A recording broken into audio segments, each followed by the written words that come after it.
محمد یا رب صل بسم اللہ الرحمن الرحیم نحمدہ ونصلی علی رسولہ الکریم۔ سورہ شعراء کا رکوع نمبر 6 اور 19ویں پارے کا رکوع نمبر 10 آج میں شروع کروں گا مختصر لفظی ترجمہ مختصر گرامر کے ساتھ، پھر انشاءاللہ اس کی تفسیر۔ بسم اللہ الرحمن الرحیم۔ کذبت قوم نوح المرسلین۔ کذبت، کذب یکذب تکذیبا، جھٹلایا نوح علیہ السلام کی قوم نے مرسلین، بھیجے ہوئےوں کو، جن کو بھیجا گیا تھا، مرسل جس کو بھیجا جائے یعنی پیغمبروں کو۔ اذ قال لهم اخوہم، جب کہا ان کے لیے ان کے بھائی نوح نے، الا تتقون، تم ڈرتے کیوں نہیں ہو، انی لکم رسول امین، میں تمہارے لیے پیغمبر ہوں، رسول ہوں، امین، امانت دار۔ فاتقوا اللہ، پس تم اللہ سے ڈرو، واطیعونی، اصل میں نی تھا، یا کو حذف کر دیا، اور میری اطاعت کرو۔ وما اسألکم علیہ، اور نہیں سوال کرتا میں تم سے، علیہ، اس دعوت پر، من اجرن، کسی قسم کے اجر کا، ان اجری الا علی رب العالمین، نہیں ہے میرا اجر مگر رب العالمین پر۔ فاتقوا اللہ واطیعون، لہذا اللہ سے ڈرو اور میری اطاعت کرو۔ قالوا، قوم جواب میں کہنے لگی، انؤمن لک، کیا ہم تجھ پر ایمان لے آئیں، واتبعک الارذلون، اور تیری اتباع کر رہے ہیں قوم کے پست لوگ۔ ارذل، رذیل، رذیل آج بھی اردو میں استعمال ہوتا ہے، پست آدمی کہتے ہیں بہت رذیل آدمی ہے، تو ارذل کمپیریٹیو ڈگری ہے نا، ارذل مقابلے میں زیادہ ذلیل، زیادہ کمتر، یعنی جو قوم کے سب سے کمتر ترین لوگ ہیں، ان کی ارذلون اس کی جمع ہے، وہ آپ کی اتباع کر رہے ہیں، تو ہم اس حال میں آپ پر ایمان لے آئیں۔ قال، نوح علیہ السلام نے فرمایا، وما علمی، اور مجھے کیا علم ہے، بما کانوا یعملون، ان اعمال کا جو یہ کر رہے ہیں، مجھے کیا علم ہے اس بات کا جو وہ کر رہے ہیں جس کی وجہ سے تم ان کو رذیل کہہ رہے ہو۔ ان حسابهم الا علی ربی، نہیں ہے ان کا حساب مگر میرے رب پر۔ لو تشعرون، اگر تم شعور حاصل کرو، شعور کی بات کرو۔ وما انا، اور نہیں ہوں میں، بطارد المؤمنین، با زائدہ ہے، ماں کے بعد آتی ہے نا، ماں جب نفی کے لیے ہوتا ہے، اور میں نہیں ہوں ایسا کہ طارد المؤمنین، مومنین کو دھتکار دوں۔ طارد یطرد، تردن کا معنی دھتکار دینا، یعنی ان مومنین کو میں اپنی مجلس سے نہیں دھتکار سکتا، بھگا نہیں سکتا۔ ان انا الا، نہیں ہوں میں مگر، نذیر مبین، واضح طور پر ڈرانے والا۔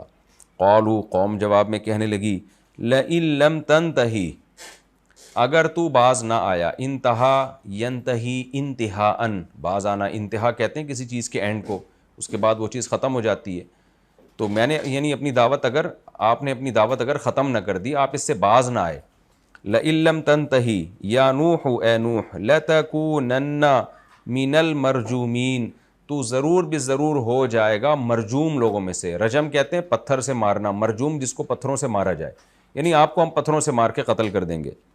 قال، نوح علیہ السلام نے کہا، ربی، اے میرے رب، ان قومی، بے شک میری قوم نے، کذبونی، نون کے بعد یا حذف ہو گیا نا، کذبونی، میری تکذیب کی ہے، مجھے جھٹلایا ہے۔ فافتح بینی وبینہم فتحا، پس تو فیصلہ کر دے میرے اور ان کے درمیان، فیصلہ کرنا یعنی عملی طور پر تو فیصلہ کر دے، فتح یفتح کا معنی فیصلہ کرنا۔ وَنَجِّنِي، نجا ینجی تنجیتاً، اصل میں تنجیاً تھا، پڑھا تنجیتاً جاتا ہے، کہ اور تو نجات دے دے مجھے، وَمَن مَعِیَّ، اور وہ لوگ جو میرے ساتھ ہیں، مِنَ الْمُؤْمِنِین، مومنین میں سے۔ فَأَنْجَيْنَاهُ، ہم نے نجات دے دی نوح کو، وَمَن مَعَهُ، اور ان لوگوں کو جو نوح کے ساتھ تھے، فِی الْفُلْکِ الْمَشْحُونِ، اس کشتی میں جو بھری ہوئی تھی، مشحون بھری ہوئی، جو لوگوں سے بھری ہوئی تھی۔ ثم اغرقنا بعد، اس کے بعد غرق کر دیا ہم نے، الباقین، باقی لوگوں کو جو کشتی میں نہیں تھے۔ ان فی ذلک لآیہ، بے شک اس بات میں بہت بڑی نشانی ہے، وما کان اکثرهم مؤمنین، اور ان میں اکثر لوگ مومن نہیں ہیں، وان ربک لہو العزیز الرحیم، اور بے شک تیرا رب زبردست غالب اور رحم کرنے والا ہے۔ یہ مختصر رکوع تھا، اس کا مختصر لفظی ترجمہ ہو گیا، میں تفسیر کی طرف چلتا ہوں۔ اللہ تعالیٰ نے ابراہیم علیہ السلام کا واقعہ بیان کیا سورہ شعراء میں، اور اب اللہ تعالیٰ نوح علیہ السلام کا مختصر واقعہ بیان کر رہے ہیں۔ کذبت قوم نوح المرسلین، نوح علیہ السلام یقیناً ابراہیم علیہ السلام سے پہلے گزرے ہیں، لیکن اس صورت میں ترتیب سے واقعات بیان نہیں ہوئے۔ نوح علیہ السلام کی قوم نے پیغمبروں کو جھٹلایا. اب دیکھیں انہوں نے جھٹلایا تو صرف نوح علیہ السلام کو تھا جو ایک پیغمبر ہیں، لیکن قرآن میں اور بھی جگہوں پر ایسا ہے کہ ایک پیغمبر کا انکار کیا ہوتا ہے، لیکن اللہ تعالیٰ جو اس کی تعبیر کرتے ہیں وہ یوں کہ تمام پیغمبروں کو جھٹلایا. وجہ اس کی ہے کہ ایک پیغمبر کو جھٹلانا تمام پیغمبروں ہی کو جھٹلانا ہے. آپ نے سلسلہ نبوت ہی کا انکار کر دیا، اور پیغمبروں کی بیسک تعلیمات سب کی ایک جیسی ہوتی ہیں. ایک کو غلط کر رہے ہیں تو کہہ رہے ہیں تو اس کا مطلب باقیوں کو بھی تو آپ اسی بیس پہ غلط کہہ رہے ہیں. تو اس لیے قرآن جو ہے یہ مرسلون کا لفظ استعمال کرتا ہے ایسے موقع پہ. اذ قال لهم اخوهم نوح، جب ان سے نوح علیہ السلام جو ان کے بھائی تھے، بھائی سے مراد قومی بھائی، انہی کے قبیلے کے، انہی کی زبان کے، انہی کے علاقے کے، اس لحاظ سے بھائی، جب انہوں نے کہا الا تتقون، تم ڈرتے کیوں نہیں ہو، انی لکم رسول امین، میں تمہارے لیے ایک پیغمبر ہوں امانت دار، اللہ کا پیغام ٹھیک ٹھیک تم کو پہنچا رہا ہوں، تمہاری خیر خواہی میں خیانت نہیں کر رہا، اللہ کے پیغام کو تم تک پہنچانے میں خیانت نہیں کر رہا.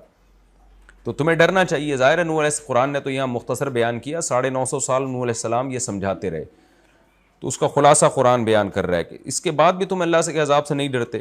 فاتقوا اللہ، پس اللہ کے عذاب سے تم ڈرو. اللہ سے ڈرو کا مطلب اللہ کے عذاب سے ڈرو. واطیعون، اور میری اطاعت کرو تم. وما اسألکم علیہ من اجر، ایک سوال پیدا ہوتا ہے، بھائی آپ لیبل تو اللہ کا لگا رہے ہیں، لیکن ہو سکتا ہے اس میں آپ کا اپنا ذاتی مفاد ہو، آپ قوم کے لیڈر بننا چاہتے ہو، آپ چاہتے ہو کہ سب لوگ مجھے مانیں گے تو کل حکومت میرے پاس آئے گی. تو اس لیے نوح علیہ السلام نے اس اشکال کا جواب دیا، وما اسألکم علیہ من اجر، میں تم سے کوئی اجر کا مطالبہ تو نہیں کر رہا، اس میں مجھے کیا مل رہا ہے. ان اجری الا علی رب العالمین، جس رب العالمین نے مجھے پیغمبر بنا کے بھیجا ہے مجھے اجر دینا اسی کے ذمے ہے، تم سے تو کچھ بھی نہیں مانگ رہا میں. فاتقوا اللہ، لہذا جو میں تمہیں کہہ رہا ہوں اللہ سے ڈرو، اس کو دوبارہ تکرار کیا نوح علیہ السلام نے، اللہ سے ڈرو اور میری اطاعت کرو. قوم جواب میں کہتی ہے انؤمن لک، ہم تجھ پر ایمان لے کر آئیں، واتبعک الارذلون، اور جو ارذل لوگ ہیں قوم کے، رسوا اور معاذ اللہ کمتر ترین لوگ ہیں، وہ تو آپ کی اتباع کر رہے ہیں. تو اس سے تو ہماری بھی بے عزتی ہوگی جب ہم ان لوگوں کے پاس آ کے بیٹھیں گے، آپ کی مجلس میں ان لوگوں کے ساتھ بیٹھیں گے، تو کوئی بڑے لوگ خاندانی لوگ آپ کی جو ہے کو فالو کرتے تو ہم بیٹھ جاتے آپ کے پاس. یہ تو آپ کے ارد گرد سارے قوم کے وہ لوگ جن کو ہم لفٹ نہیں کراتے، اپنی محفلوں میں نہیں آنے دیتے، کمتر لوگ، یعنی پیشے کے لحاظ سے کمتر تھے نا. وہ کوئی چوکیدار ہوگا، کوئی جمعدار ہوگا محلے کا، کوئی بیچارہ ٹھیلا لگاتا ہوگا اس وقت میں، کوئی غریب ہوگا، کوئی اس زمانے کے لحاظ سے جو بھی پست درجے کی ملازمت تھی، تو وہ اس طرح کے لوگوں کو وہ انہوں نے ذلیل کہا کہ ہم ان لوگوں کے ساتھ کیسے بیٹھ سکتے ہیں آپ کے پاس. تو نوح علیہ السلام نے جواب میں فرمایا قال وما علمی بما كانوا يعملون، مجھے کیا علم کہ یہ کیا کچھ کر رہے ہیں، یعنی ان کے پیشے سے مجھے کیا لینا دینا کہ کون ٹماٹر بیچ رہا ہے، کون جو ہے وہ موچی بنا ہوا ہے، کون چوکیداری کرتا ہے، کون گھر میں کسی کے ملازمت کے طور پر گھر میں جھاڑو لگا رہا ہے، مجھے ان چیزوں سے کیا لینا دینا. ان حسابهم الا علی ربی، ان کا حساب تو رب کے ذمے ہے. لو تشعرون، اگر تمہیں شعور حاصل ہو. یعنی یہ دوسری، پہلا جملہ تو نوح علیہ السلام نے اس پہ کہا کہ وہ پیشے پر کو آر کے طور پر دلاتے تھے نا کہ یہ اس طرح کے لوگ آپ کے پاس آئے ہوئے، ہم تو بڑے بڑے بزنس مین ہیں، ہم تو کوئی حکومتی لوگ ہیں، یا جو بھی آج کل فخر کی چیزیں اس زمانے میں بھی تھیں. دوسرا اعتراض یہ تھا کہ ان کو تو کہیں عزت مل نہیں رہی ہے، تو یہ آپ کے پاس آ جاتے ہیں، یہاں تھوڑی سی ان کو محبت مل جاتی ہے. تو یہ جو آپ پر ایمان لے کر آئے ہیں اخلاص نہیں ہے، بلکہ یہ صرف یہاں تھوڑی سی ان کو ویلیو مل رہی ہے، عزت مل رہی ہے، اس بیس پہ ایمان لے کر آ رہے ہیں. اس کی مثال ایسے جیسے ہندوؤں میں جو پست ترین قومیں ہوتی ہیں نا، تو بسا اوقات اس قوم کا کوئی شخص اسلام قبول کر لیتا ہے، تو ہندوؤں میں جو قومیں اونچی سمجھی جاتی ہیں وہ ان کو تانا دیتے ہیں کہ اصل میں ہمارے مذہب میں تو تمہیں عزت مل نہیں رہی تھی، اور اسلام میں ذات پات کا فرق ہے نہیں، تو اسلام ان کو پروٹوکول دے رہا ہے، تو پروٹوکول کے چکر میں یہ مسلمان ہو جاتے ہیں. تو یہ الزام آج بھی ہندوؤں میں ان قوموں پہ لگتا ہے جو پس درجے کی قومیں ہیں، اور ان کو ہندو مذہب میں مذہبی طور پر ذلیل اور کمتر سمجھا جاتا ہے. یعنی وہ چاہے کتنے پڑھ لکھ بھی جائے نا تو ان کو کمتر ہی سمجھا جائے گا، کیونکہ ہندوؤں میں ایک ذات پات کا ایک نظام ہے، مذہب کا حصہ ہے ان کے. تو جب وہ اسلام قبول کرتے ہیں تو وہ نماز میں صف اول میں بیٹھ سکتے ہیں، وہ اگر علم حاصل کر کے عالم بن جائیں تو مسجدوں میں امامت مل جاتی ہے ان کو، وہ شرعی عدالت کے جج بن سکتے ہیں، وہ سب کچھ بن سکتے ہیں. اسلام میں تو ان چیزوں میں فرق نہیں رکھا. تو لیکن میں نے دیکھا ہے، یہ سنی ہے یہ خبریں، کہ بڑے جو ہندو لوگ ہیں نا وہ پھر تانے دیتے ہیں کہ تم اس چکر میں مسلمان ہوئے. تو یہاں بھی ایسا ہی تھا کہ نوح علیہ السلام سے ان کی قوم نے کہا کہ اصل میں یہ کمتر لوگ ہیں، ان کو کوئی عزت نہیں دے رہا، تو آپ ان کو بٹھا لیتے ہیں اور یہ آپ کے ان کو پروٹوکول دیتے ہیں، عزت دیتے ہیں، محبت دیتے ہیں، تو یہ اس چکر میں مسلمان ہو رہے ہیں. تو اس لیے نوح علیہ السلام نے اگلی آیت میں اس کا جواب دیا. پہلی آیت میں تو اس کا جواب دیا کہ مجھے کیا علم کہ یہ کیا کر رہے ہیں، یعنی میرا اس سے کیا لینا دینا، یہ جو بھی کریں یہ پیشے کے بارے میں تو مجھ سے تھوڑی پوچھا جائے گا کیا پیشہ ہے، میری تو ذمہ داری ہے کہ میں حلال حرام کا فرق بتاؤں. اور دوسرا ان حسابہم الا علی ربی، ان کا حساب بھی میرے رب پر ہے، وہ فیصلہ کر لے گا کہ یہ کیوں میرے ارد گرد اکٹھے ہو رہے ہیں، کیا دنیا کی لالچ میں ہو رہے ہیں یا آخرت کی لالچ میں ہو رہے ہیں. میں ظاہر کا مکلف ہوں. جیسے کوئی ہندو میں پست قوم کا آدمی مسلمان ہونے کے لیے کسی عالم کے پاس آئے تو عالم کو یہ اجازت نہیں ہے کہ اس کو تانا دے کہ جی آپ تو عزت حاصل کرنے کے لیے آ رہے ہو. بھائی ہو سکتا ہے اخلاص سے آ رہا ہو، ہمیں کیا پتہ. تو یہ تو دلوں کے حالات تو اللہ ہی جانتے ہیں. بالکل وہی بات ہے جیسے صحیح حدیث میں ہے کہ ایک صحابی نے ایک شخص کو میدان جنگ میں قتل کیا، حالانکہ وہ کلمہ پڑھ چکا تھا. تو نبی صلی اللہ علیہ وسلم نے جب پوچھا کہ بھائی انہوں نے تو کلمہ پڑھ لیا تھا تو تم نے کیوں قتل کیا، انہوں نے فرمایا کہ یا رسول اللہ یہ تو موت کے ڈر سے پڑا ہے.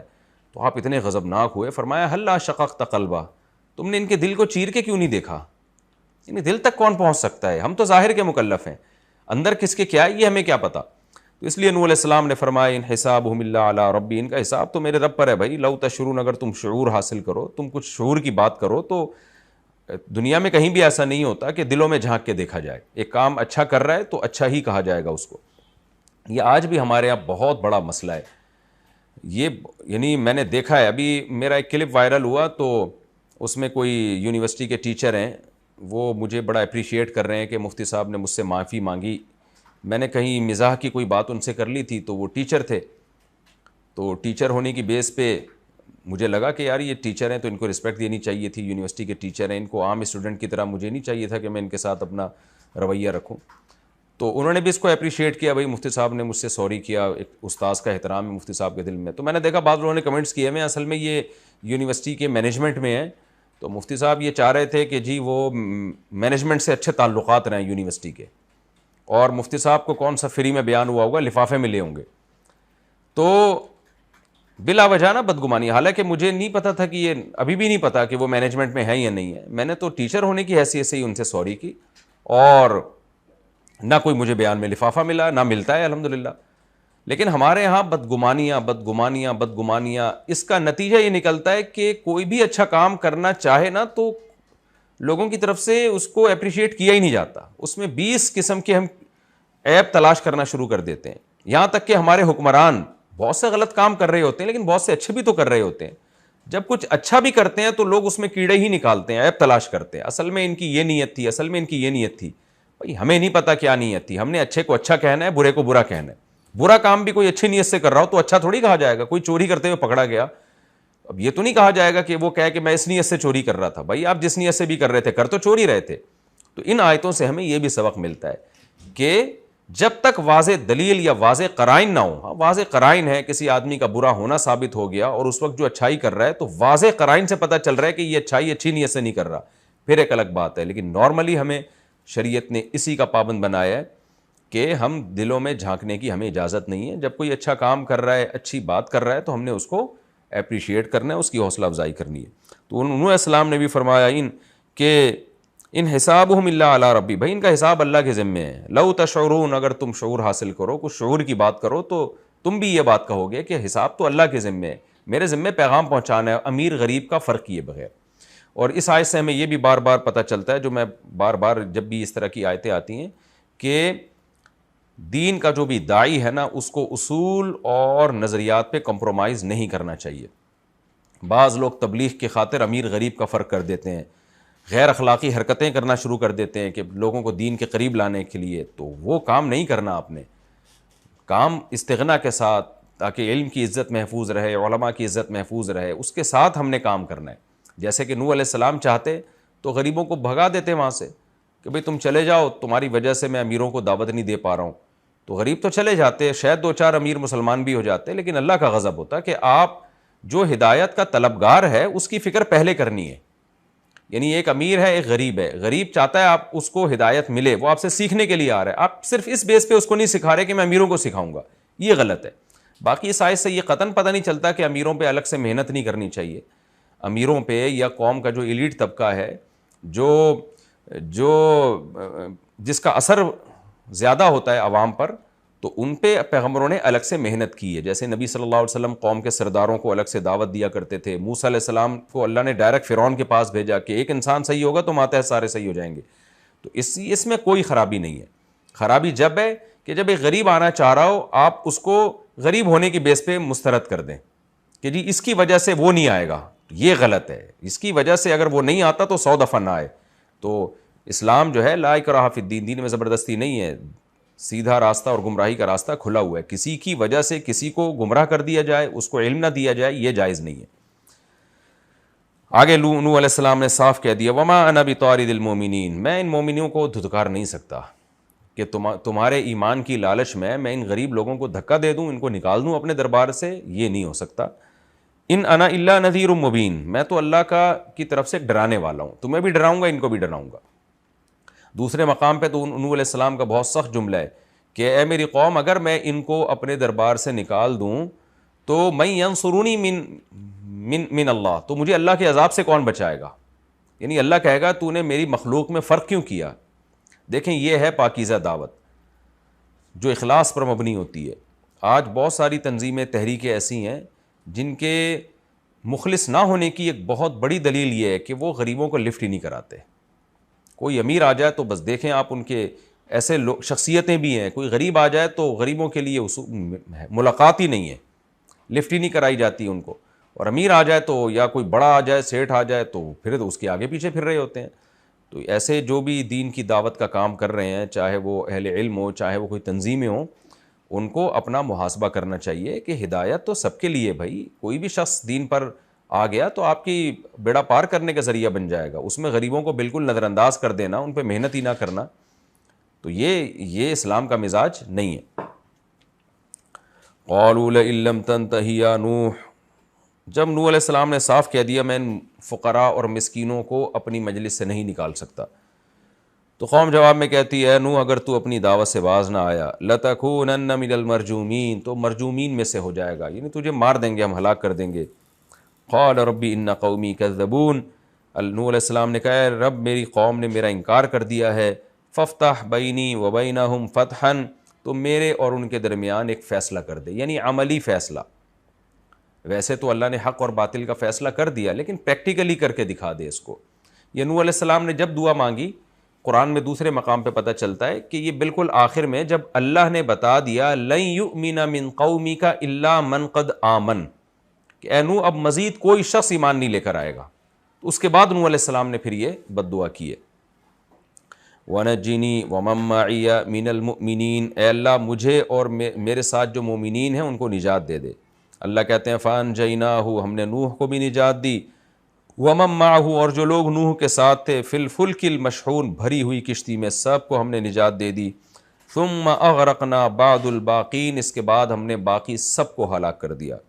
ان فی ذلک لآیہ، بے شک اس واقعے میں بہت بڑی نشانی ہے. وما کان اکثرهم مومنین، ان میں اکثر لوگ مومن نہیں ہیں. وان ربک لہو العزیز الرحیم، اور اللہ ہر رکوع کی ہر واقعہ سنا کے آخر میں یہ آیت دہراتے ہیں کہ بے شک تیرا رب زبردست غالب ہے، دیکھو جو چاہتا ہے کرتا ہے. اتنی بڑی قوم کو ہلاک کر دیا. الرحیم، اور رحم کرنے والا بھی ہے. جو ایمان لائے، توبہ کر لی، ان کے سارے گناہوں کو معاف بھی کیا اور ان کو اس بڑے عذاب سے کشتی میں ڈال کے بچا بھی لیا. یہ رکوع الحمدللہ ہمارا کمپلیٹ ہوا. اب ہم اگلے رکوع کی طرف چلتے ہیں. سورہ شعراء کا رکوع نمبر 7 اور 19ویں پارے کا رکوع نمبر 11. مختصر لفظی ترجمہ، مختصر گرامر کے ساتھ، پھر تفسیر انشاءاللہ. بسم اللہ الرحمن الرحیم. کذبت عاد المرسلین، جھٹلایا عاد نے پیغمبروں کو. یہ جو عاد نیل ہے نا، اصل میں عادن تھا. المرسلین سے جب ملا کے پڑھتے ہیں نا تو نون جو تنوین کا نون ہے اس پہ زیر آ جاتا ہے. یہ تجوید کا ایک قاعدہ ہے. قوم عاد نے مرسلین پیغمبروں کو جھٹلایا. اذ قال لهم اخوهم ہود، جب ان سے ان کے بھائی یعنی ہود نے کہا الا تتقون، تم اللہ سے ڈرتے کیوں نہیں ہو. انی لکم رسول امین، میں تمہارے لیے ایک پیغمبر ہوں، امانت دار. فاتقوا اللہ واطیعون، پس اللہ سے ڈرو اور میری اطاعت کرو. وما اسألکم علیہ من اجر، اور میں تم سے مطالبہ نہیں کرتا اس دعوت پر کسی بھی قسم کے اجر کا. ان اجریہ الا علی رب العالمین، نہیں ہے میرا اجر مگر تمام جہانوں کے پالنے والے پر۔ اتبنون بکل ریع، اتبنون بنا یبنی بناء کا معنی بنانا، عمارت وغیرہ بنانا یا کوئی بھی چیز، تو بنا یبنی اصل میں تھا بنا یا یبنیو، ضرب یضربو کی طرح، تو تبنون اصل میں تھا تبنیونا، پڑھا جاتا ہے تبنونا۔ کیا تم بناتے ہو بکل ریع، ہر اونچائی پر، ری جو پہاڑوں پہ ٹیلے اور اونچائیاں ہوتی ہیں نا، ہر بلند مقام، آیتن نشانیاں، تعبثون عبث کرتے ہوئے، عبث یعبثو عبث کام، لغو کام کرنا، یعنی ایک فضول کام کرتے ہو اور کہ بڑی بڑی اونچی جگہوں پر نشانیاں لگاتے ہو۔ تفسیر میں اس کی ڈیٹیل انشاءاللہ بتاؤں گا میں۔ وَتَتَّخِذُونَ، اور ٹھہراتے ہو، مصانع، مصنع محلات جن کو تکلف کے ساتھ بنایا گیا ہو، صنعت کہتے ہیں نا تکلف سے کوئی کام کرنا، مصنع فیکٹریوں کو بھی کہتے ہیں نا، کیونکہ اس میں صنعت کاری کہتے ہیں نا، صنعت کاری، کیونکہ جب کوئی پروڈکٹ بناتے ہیں تو جلدی سے نہیں بن جاتی، وہ بڑے تکلف کر کے اس کو بنایا جاتا ہے۔ تو یہاں مصنع سے مراد گھر ہیں جو بڑی محنت کر کے بنائے جاتے تھے۔ وَتَتَّخِذُونَ مَصَانِعَ، اور تم بناتے ہو، ٹھہراتے ہو اپنے لیے، یعنی ایسے گھر، لَعَلَّكُمْ تَخْلُدُونَ، شاید کہ تم ہمیشہ رہو گے دنیا میں، ایسے مضبوط گھر اور اتنے بڑے بڑے گھر بناتے ہو۔ وَإِذَا بَطَشْتُمْ، اور جب تم کسی کو پکڑتے ہو، بطش یبطشو کا معنی پکڑنا، جیسے قرآن میں ہے نا اِنَّ بَطْشَ رَبِّكَ لَشَدِيدٌ، بے شک تیرے رب کی پکڑ بہت سخت ہے۔ وَإِذَا بَطَشْتُمْ، اور جب تم کسی کو پکڑتے ہو یعنی سزا دیتے ہو یا کسی پنشمنٹ وغیرہ کرتے ہو، تو بطشتم جبارین، تو پکڑتے ہو جبارین والا، جبار بن کے، یعنی ظالم بن کے، ظالم جابر بن کے، یعنی بہت سخت سزائیں دیتے ہو۔ فاتقوا اللہ، پس اللہ سے ڈرو، واطیعون، اور میری اطاعت کرو، واتقوا الذی امدکم، اور ڈرو اس اللہ سے، امدکم جس نے تمہاری مدد کی، بما تعلمون، ان چیزوں کے ساتھ جو تم جانتے ہو، تمہیں جو نعمتیں دے کے اس نے مدد کی تمہاری۔ امدکم بانعام، یعنی اس نے مدد کی ہے تمہاری انعام چوپایوں کے ذریعے، وبنین، اور بیٹوں کے ذریعے، وجنات، اور باغات کے ذریعے، وعیون، اور چشموں کے ذریعے۔ انی اخاف علیکم عذاب یوم عظیم، بے شک میں ڈرتا ہوں تم پر ایک بڑے دن کے عذاب سے۔ قالوا، قوم جواب میں کہنے لگی، سواء علینا، برابر ہے ہمارے اوپر، وعظت، کہ کیا آپ واعظ کریں، ام لم تکم من الواعظین، یا آپ نہ ہو جائیں واعظ کرنے والوں میں سے، یعنی ہم پر یہ بات برابر ہے کہ آپ واعظ کریں یا واعظ نہ کرنے والوں میں سے ہو جائیں، ہم پہ کوئی فرق نہیں پڑے گا۔ ان ھذا الا خلق الاولین، نہیں ہے یہ مگر خلق کہتے ہیں عادت کو، اخلاق کو بھی خلق اس لیے کہتے ہیں نا کہ اخلاق خلق کی جمع ہے، کہ وہ انسان کی عادت، نیچر کا حصہ بن چکی ہوتی ہے۔ اولین، یہ تو پرانے لوگوں کی عادت ہے، یہ جو آپ جو نصیحت کر رہے ہیں نا اور ہمیں عذابوں سے ڈرا رہے ہیں، یہ پرانے لوگوں کی عادت ہے، یعنی پہلے سے چلی آ رہی ہے یہ عادت۔ وما نحن بمعذبین، اور نہیں ہے ہم ایسے کہ ہمیں عذاب دیا جائے۔ فکذبوہ، تو قوم عاد نے جھٹلایا ہود علیہ السلام کو، فاہلکناہم، ہم نے قوم عاد کو ہلاک کر دیا۔ ان فی ذلک لآیہ، بے شک اس واقعے میں بڑی نشانی ہے۔ وما کان اکثرہم مومنین، اور ان میں اکثر لوگ مومن نہیں ہیں۔ وان ربک لہو العزیز الرحیم، اور واقعی تیرا رب زبردست غالب اور رحم کرنے والا ہے۔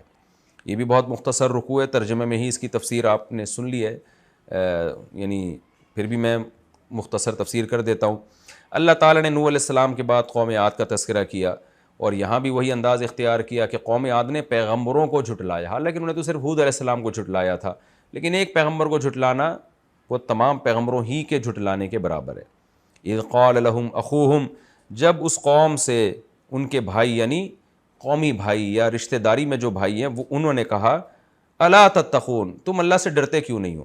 تو اللہ تعالیٰ جو اخ کا لفظ واضح کر رہے ہیں نا، یہ بتانے کے لیے کہ انسان دوسری قوم کے شخص کی بات کو ویلیو نہیں دیتا، یہ تو انہی کے اپنی قوم کے لوگ تھے، تو رشتہ داری کا ہی خیال کر لینا چاہیے۔ آپ نے دیکھا ہوگا اپنی قوم کو تو لوگ ویسے ہی سپورٹ کر رہے ہوتے ہیں، بھئی ہمارا ہی بندہ ہے، لیکن انہوں نے اپنی اللہ کی دشمنی میں یہ بھی خیال نہیں کیا کہ ہماری قوم کے ہمارے ہی رشتہ دار ہیں، تو بھائی ہیں ہمارے ایک طرح سے رشتے کے، تو اس کو بھی انہوں نے ویلیو نہیں دی، اس رشتے کو، اس لیے قرآن یہ لفظ کو نمایاں کرتا ہے۔ انی لکم رسول امین، میں تمہارے لیے ایک رسول ہوں امانت دار۔ فاتقوا اللہ واطیعون، اللہ سے ڈرو، میری اطاعت کرو، وما اسألکم علیہ من اجر، اور میں تم سے کوئی اجر کا مطالبہ نہیں کر رہا. وہی بات جو نوح علیہ السلام نے کہی تھی، یعنی میرا کوئی مفاد نہیں ہے اس میں. بعض دفعہ انسان بات صحیح کر رہا ہوتا ہے لیکن مفاد ہوتا ہے، تو لوگ کہتے ہیں اصل میں اس کو منصب اور پیسہ چاہیے تو لیبل یہ لگایا اس نے. ان اجریہ الا علی رب العالمین، نہیں ہے میرا اجر مگر رب العالمین پر. اتبنون بکل ریع آیۃ تعبثون. دو خرابیاں اس قوم میں، تین خرابیاں اور تھیں. ایک تو شرک تھا، اس کو تو قرآن بیان کر رہا ہے. تین خرابیاں اخلاقی خرابیاں تھیں اس قوم میں اور تھیں. ایک اخلاقی خرابی یہ تھی کہ وہ ہر اونچی جگہ پر فخریہ کوئی بڑی عمارت بناتے تھے فخر کرنے کے لیے، اور پھر وہ عمارت اس شخص کی طرف منسوب ہوتی تھی جس سے پھر وہ سینہ چوڑا کر کے چلتا تھا کہ یہ بلڈنگ فلاں کی ہے. یعنی ضرورت نہیں ہوتی تھی اس کی، بس کسی بھی پہاڑ پہ اونچی جگہ پر ایک بہت اونچی عمارت بنا لی اس نے، نہ اس میں رہنا ہے نہ کوئی ضرورت ہے، بس جی لوگوں کی طرف نسبت ہوگی، میری طرف نسبت ہوگی، لوگ کہیں گے یار یہ بلڈنگ کس کی ہے، تو جی میری بلڈنگ ہے. اس کو قرآن نے کہا اتبنون بکل ریع، ہر اونچی جگہ پہ تم بناتے ہو آیتن، کوئی ایسی نشانی، یعنی کوئی وہ نشانی عمارت کے طور پہ ہوتی تھی. تعبثون، جو بالکل تم ابس کام کر رہے ہوتے ہیں، اس میں تم نے نہ رہنا ہے نہ کوئی اس سے کوئی ایسا نہیں ہے کوئی مورچہ بنا کے دشمن کی دفاع کے لیے اس میں بندے بیٹھے ہوئے ہوں. ویسے ہی جو فخر برائے فخر، جو آج کل بھی آپ دیکھ لیں نا، ایک تو بلڈنگ وہ ہے جس کی ضرورت ہوتی ہے، ایک ویسے ہی جی مقابلہ چل رہا ہے دنیا میں اونچی بلڈنگ بنانے کا، شو بازی. تو یہ وہ لوگ جو دنیا کو مسافر خانہ سمجھتے ہیں ان پہ یہ چیزیں زیب نہیں دیتی، کیونکہ اس میں کروڑوں اربوں روپے پھک جاتے ہیں آپ کے، کتنے مزدوروں کی جانیں چلی جاتی ہیں اس میں، کتنا سرمایہ ملک اور قوم کا خرچ ہو جاتا ہے، بس آپ شو مارنے کے لیے اونچے سے اونچا لے کے جا رہے ہیں اس کو.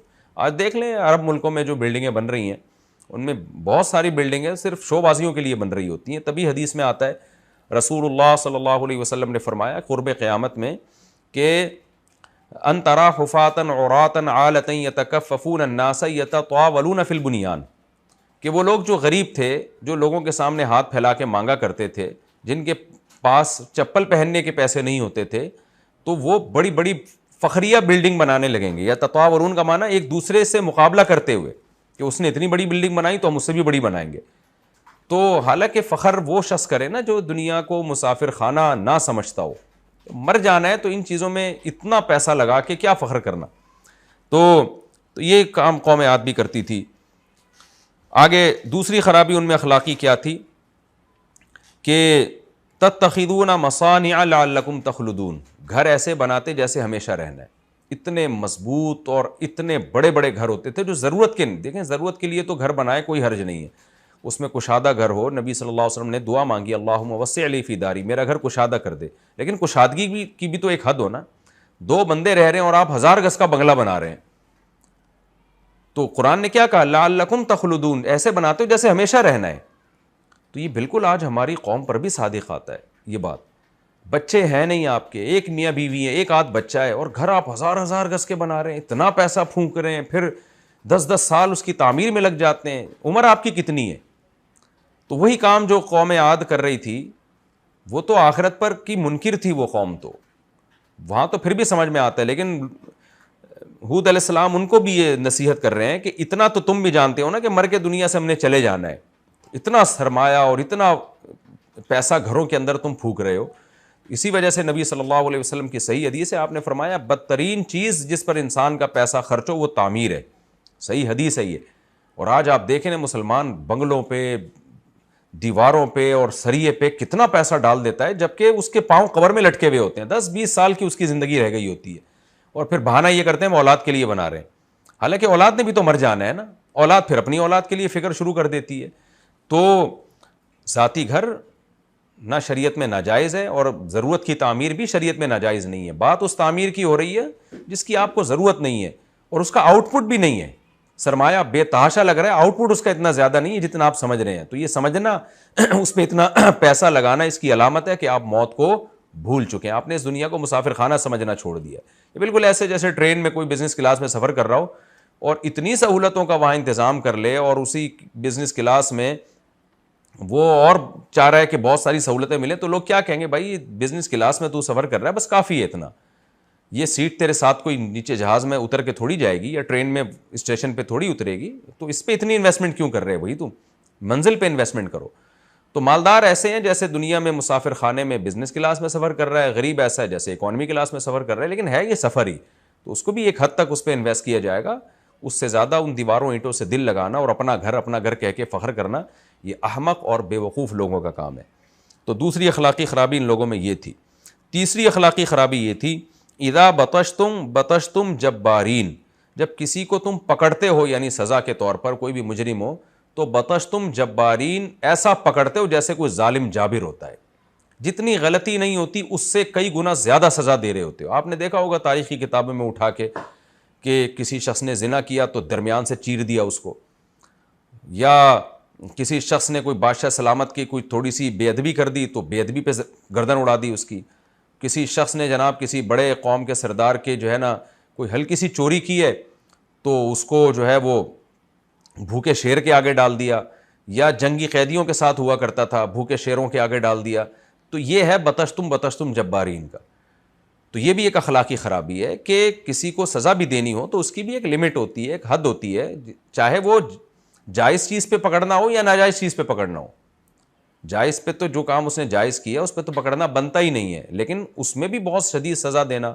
تو یہ اس سے پتہ چلتا ہے قرآن سے کہ قوم عاد جو تھی اس کا یہ تیسرا کا اخلاقی جرم تھا کہ وہ لوگ جب کسی کو پنشمنٹ دیتے، سزا دیتے تو بہت ہی زیادہ وحشیانہ قسم کی سزائیں ان کو دیتے تھے وہ. اور ایک شرک والی برائی تو ان میں تھی. تو قرآن کہتا ہے، ہود علیہ السلام نے فرمایا فاتقوا اللہ واطیعون، تم اللہ سے ڈرو اور میری اطاعت کرو، میں تمہیں اللہ کے عذاب سے بچا لوں گا، یہ ناخلاقی اور جرائم سے اور شرک سے بچا کے. واتقوا الذی امدکم بما تعلمون، اس اللہ سے ڈرو جس نے تمہیں وہ نعمتیں دی ہیں جو تم جانتے بھی ہو.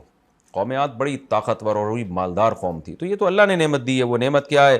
امدکم بانعام، اللہ نے تمہیں چوپائے دیے، بہت سارے جانور ہیں تمہارے پاس جس سے گوشت اور ان کے کھال سے جو بھی فائدے حاصل ہوتے ہیں، تجارت بھی ہوتی ہے. جانور کی تو سب بیسیوں قسم کے منافع ہوتے ہیں جانوروں میں. وہ بنین، اور بیٹے دیے کثرت سے. بیٹے دیے کا مطلب ہے کہ آبادی کثرت سے دیے، جس کے نتیجے میں بیٹے خود بخود آٹومیٹیکلی زیادہ ہوتے ہیں. تو قرآن میں دوسرے مقام پر بھی ہے، یہودیوں سے اللہ نے کہا وَاعْلَمُوا اِذْ كُنْتُمْ قَلِيلًا فَكَثَّرَكُمْ، شعیب علیہ السلام نے اپنی قوم سے کہا کہ تم تھوڑے تھے، اللہ نے تمہیں زیادہ کر دیا. تو اسی بات کو قرآن نے دوسرے مقام پہ کسی اور طرح سے تعبیر کیا ہے کہ نبی نے اپنی قوم سے کہا کثرکم، اللہ نے تمہاری آبادی بڑھا دی. تو جب آبادی بڑھتی ہے تو اس میں ظاہر ہے بیٹوں کی تعداد بھی زیادہ ہو جاتی ہے. تو بیٹے جب زیادہ ہوتے ہیں تو جو آپ کی جو نوجوان نسل ہے اس کی تعداد زیادہ ہوتی ہے، تو کمانے والے زیادہ ہوتے ہیں، کھانے والے کم ہوتے ہیں. تو اس سے اکنامیکلی کوئی بھی خاندان یا کوئی بھی ملک یا کوئی بھی قوم ترقی کرتی ہے. اس سے بھی پتہ چلتا ہے کہ یہ جو آج کل ایک شوشہ فیملی پلاننگ والوں نے چھوڑا ہوا ہے کہ بچے زیادہ ہوں گے تو ملک غریب ہو جائے گا، بالکل فضول بکواس ہے. قرآن کے بھی خلاف، گراؤنڈ ریئلٹی کے بھی خلاف ہے. اگر کسی ملک میں آبادی کی زیادہ ہے اور وہاں غربت ہے تو اگر آبادی کم ہوگی تو وہ اور زیادہ غربت بڑھ جائے گی. تھوڑا بہت جو کھا رہے ہیں وہ آبادی کی وجہ سے کھا رہے ہیں. جیسے بنگلہ دیش ہے، آبادی بہت ہے تو بزنس بہت ہے، ہر چیز ہی بڑھ جاتی ہے آبادی جب زیادہ ہوتی ہے، اور ایک ایک تاجر 100 آدمیوں کو کھلانے کے قابل ہوتا ہے. تو اللہ نے یہاں بھی یہ طرز اختیار کیا کہ اللہ نے تمہیں اتنی کثرت سے آبادی دی ہے جس کی وجہ سے تمہارے بیٹے زیادہ ہیں. وجہ اس کی ہے کہ جب بچے زیادہ ہوتے ہیں نا تو ینگ جنریشن کا ریشو بوڑھوں کے مقابلے میں کم ہو جاتا ہے، اور گروتھ ریشو اگر بیٹے بیٹیوں کا برابر بھی ہو نا تو بیٹے میں جو کمانے کی طاقت ہوتی ہے تو بہنوں کو بھی کھلاتا ہے، بھائیوں کو بھی کھلا لیتا ہے وہ. تو ایک مرد میں اللہ نے، ایک جوان مرد میں، بشرطے کہ ینگ ہو، صحت مند ہو، اس میں اللہ تعالیٰ نے کمانے کی طاقت کئی لوگوں سے زیادہ رکھی ہوتی ہے. کئی لوگوں کو کما کر وہ کھلا سکتا ہے. تو اس سے سورس آف انکم آپ کی بڑھتی ہے، اور کھانے والے کم ہوتے ہیں تو خاندان بھی ترقی کرتا ہے، ملک بھی ترقی کرتا ہے. تو نوح علیہ السلام، ہود علیہ السلام نے کہا اللہ نے تمہیں بیٹوں سے تمہاری مدد کی. وجنات وعیون، اور باغات دیے اور چشمے دیے. انی اخاف علیکم عذاب یوم عظیم، لیکن میں تم پہ ڈرتا ہوں ایک بڑے دن کے عذاب کا کہ تم ناشکری کر رہے ہو. قوم جواب میں کیا کہتی ہے؟ سواء علینا، ہم پر یہ بات برابر ہے، اوعظتا کہ تو واعظ کرے، ام لم تکن من الواعظین، یا تو واعظین میں سے نہ ہو. کچھ لوگ واعظین ہوتے ہیں تو ان میں سے نہ ہو، ایک نارمل فرد کی طرح ہو یا نصیحت کرے. ہم پر برابر، ہم پہ کوئی اثر ہو ہی نہیں رہا. کس قدر ضد اور ہٹ دھرمی کی بات ہے. آج بھی یہی حالت ہے حقیقت میں دیکھا جائے تو. ان ھذا الا خلق الاولین، نہیں ہے یہ مگر پرانے لوگوں کی عادت. یعنی پہلے سے یہ عادت باپ داداؤں میں چلی آ رہی ہے, ہر قوم میں کوئی نہ کوئی اچھا آدمی, کوئی نہ کوئی ہوتا ہے جو نصیحتیں شروع کر دیتا ہے, تو نے بھی ایک نصیحت شروع کر دی ہے, جیسے پچھلی قوموں میں کوئی نہ کوئی نصیحت کرنے والا آتا رہا ہے, تو تم بھی کرتے رہو معاذ اللہ. وما نحن بمعذبین, اور جو آپ دھمکیاں دے رہے ہیں ہمیں کہ بڑا عذاب آ جائے گا, یوں ہو جائے گا, تو ہمیں عذاب نہیں آئے گا, یہ معاذ اللہ آپ کی صرف ایک آپ کی دھمکیاں ہیں. اللہ کہتا ہے فکذبوہ, انہوں نے ہود علیہ السلام کو جھٹلایا, فاہلکناہم, ہم نے ان کو بھی ہلاک کر دیا. کیسے ہلاک کیا؟ سورہ الحاقہ میں کہ سخر علیہم 7 لیال, 7 راتیں شدید ہوا مسلط رہی ان کے اوپر, و8 ایام, اور 8 دن. فتر القوم فیہا صرعا کأنہم اعجاز نخل خاویہ, ان ہواؤں نے ایسا اٹھا کے پٹخائے ان لوگوں کو جیسے کھجور کے تنے اوندھے پڑے ہوئے ہوتے ہیں کھجور کے کٹے ہوئے باغات میں, ایسے وہ قوم کو اللہ نے ہلاک کر دیا. اللہ فرماتے ہیں ان فی ذلک لآیہ, بے شک اس واقعے میں بڑی نشانی ہے, وما کان اکثرهم مؤمنین, اور ان میں سے اکثر لوگ مومن نہیں تھے. وان ربک لہو العزیز الرحیم, اور بے شک تیرا رب زبردست غالب ہے, کہ اکثر لوگ ایمان نہ بھی لے کر آئیں تو وہ اکثریت کی بیس پہ اللہ سے لڑ نہیں سکتے, غلبہ تو اللہ ہی کو ہے. الرحیم, اور رحم کرنے والا بھی ہے, کہ جو توبہ کر لیں ان کو بچاتا بھی ہے, جیسے قوم عاد کو اللہ نے جو ایمان والے تھے ان کو بچا لیا اللہ نے. یہ ہمارا رکوع الحمدللہ کمپلیٹ ہو گیا. اب ہمارے پاس ٹائم تھوڑا رہ گیا ہے, اور میرا خیال ہے یہ رکوع نہیں ہو سکے گا, اس کا ترجمہ بھی مشکل ہو جائے گا, تو اس کو ہم اگلے ایپیسوڈ کے لیے رکھتے ہیں. اور اس رکوع میں 3 باتیں نہیں تھیں تو میں ان کا دوبارہ تکرار کر دیتا ہوں. بڑی بڑی بلڈنگیں بنا کے فخر کرنا بچوں والے کام ہے. جیسے چھوٹا بچہ ہوتا ہے نا, اس کو کوئی نئی گاڑی ملتی ہے تو دوسرے بچوں کے سامنے شو مارتا ہے, تو یہی بچہ جب بڑا ہو جاتا ہے تو تھوڑے بڑے کھلونے ہاتھ میں پکڑ لیتا ہے, بڑے بڑے کھلونے, گاڑیوں کے ذریعے شو مارنا شروع کر دے گا, پلاٹوں کے ذریعے شو مارنا شروع کر دے گا, موبائل دکھا کے. آپ نے دیکھا ہوگا نیا موبائل جب آتا ہے نا ایپل کا, تو یہاں رکھا ہوتا ہے, لوگوں نے, سب کی بات نہیں کر رہا, جو کرتے ہیں ان کی بات کر رہا ہوں, کیمرے یہاں لگائے ہوئے ہوتے ہیں نظر آئے تاکہ پتہ چلے جی یہ آئی فون کا نیا ماڈل ہمارے پاس آ گیا ہے. تو سب بچکانہ قسم کی حرکتیں ہیں. یہ جو دنیا سے دل لگانے والے لوگ ہیں وہ ضرورت کے لیے سب کچھ رکھتے ہیں, آئی فون بھی رکھیں, اللہ نے پیسہ دیا ہے, لینڈ کروزر میں بھی گھومیں. ان چیزوں کے ذریعے شو مارنا, فخر کرنا, یہ بہت ہی بچکانہ حرکت ہے. اور گھروں کے ذریعے فخر کرنا تو اور بھی زیادہ بچکانہ حرکت ہے, کیونکہ آئی فون میں آپ کا اتنا پیسہ نہیں لگتا شو مارنے میں. گھر میں تو کروڑوں روپے پھک جاتے ہیں صرف یہ بتانے کے لیے کہ میرا گھر ہے اور لوگوں کو میں بتاؤں گا اور میرا جو ہے نا بڑی عزت بڑھ جائے گی سوسائٹی میں. تو ضرورت کے لیے گھر بنایا جائے, بے شک کشادہ گھر ہو, اچھی بات ہے, لیکن کشادہ بھی اتنا جو آپ کے لیے جس کا فائدہ ہو. اتنا کشادہ بنا دیا کہ جس میں آپ یہاں سے وہاں جانے تک آپ تھک جائیں تو صرف شو برائے شو رہ جاتی ہے. تو یہ پہلی اخلاقی خرابی, بڑی بڑی بلڈنگیں بنا کے فخر کرنا. ہاں بلڈنگ کی اگر ضرورت ہے پھر ٹھیک ہے, پھر جتنی بڑی ہو جائے اس میں کوئی حرج نہیں ہے. اور دوسرا یہ کہ گھر بنا کے فخر کرنا, اور تیسرا سزا دیتے تو بہت سخت. آج بھی ہم نے دیکھا ہے بعض لوگ, مائیں کو دیکھا ہے بچوں کو تھوڑی سی بات پر اتنا زیادہ مار دیتی ہیں. بعض مدرسوں میں قاری ایسے ہوتے ہیں بچے کی چھوٹی سی غلطی پر بے تحاشا پیٹتے ہیں, تو سارے اسی آیت میں داخل ہیں.